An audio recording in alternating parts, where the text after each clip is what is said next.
మనం గడపలకి పసుపు రాసి, ముగ్గు, కుంకుమతో ఇలా అందంగా అయితే పెడుతూ ఉంటాం కదండీ! అలా వేసినప్పుడు గడపకి పైన కుంకుమ, పసుపుతో డిజైన్ వేసినప్పుడు అదైతే మనం కటింగ్ క్లాత్ వేస్తాము. లేదంటే అటు ఇటు నడిచినప్పుడు ఆ పిండి అంతా లేగిపోయి మొత్తం ముగ్గంతా పోతుంది కదండీ!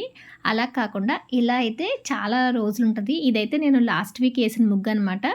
ఇప్పుడు వేసేటప్పుడు మళ్ళీ మనం వాటర్‌తో శుభ్రంగా కడిగేసుకొని పసుపు రాసి అయితే మళ్ళీ ముగ్గు పెట్టేసుకోవచ్చండి. యాక్చువల్‌గా గడపలైతే మనం పొలం ఆ టైప్‌లో ఉన్న ఏరియాస్‌లోనే ఎక్కువగా ఇల్లు కడుతూ ఉంటాం కదండీ! అలా కట్టడం వల్ల ఏంటంటే చెద ఎక్కువగా వచ్చేస్తదనమాట. గుమ్మాలు పుచ్చిపోయి మొత్తం అవి తీసేసి వాటి ప్లేస్‌లో సిమెంట్ గుమ్మాలైతే వేయించుకుంటున్నారు ఎక్కువగా.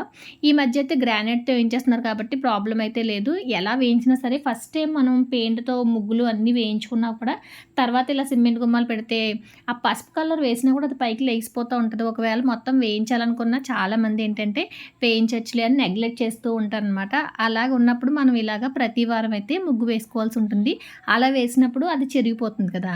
అలా చెరిగిపోకుండా ఉండాలంటే పసుపుతో మొత్తం గడపంతా రాసేసిన తర్వాత కుంకుమ, పిండితో బొట్టు పెట్టేసిన తర్వాత పైనైతే చాక్ పీస్‌తో మనం ఏ డిజైన్ వేయాలనుకున్నామో ఆ డిజైన్ వేసేసిన తర్వాత కుంకుమలో కొంచెం వాటరేసి ఇప్పుడు నేను వీడియోలో చూపిస్తున్నాను కదండీ! ఇలా అయితే వేసామంటే ఎన్ని రోజులైనా సరే అలాగే ఉంటుందండి. అంటే మనం మళ్ళీ వాటరేసి తుడిచేంత వరకు కూడా గడపకి ఈ ముగ్గు చాలా అందంగా కనిపిస్తుంది. కొంచెం సేపయితే ఆరే వరకైతే ఎవరు అటు ఇటు తిరగకుండా ఏది తగలకుండా ఉండాలి. ఆరిపోయిన తర్వాత ఇంకా కర్టెన్ క్లాత్ వేసినా, పిల్లలు అటు ఇటు తిరిగినా కూడా గుమ్మానికి ఈ ముగ్గయితే ఇలాగే ఉండిపోతుంది.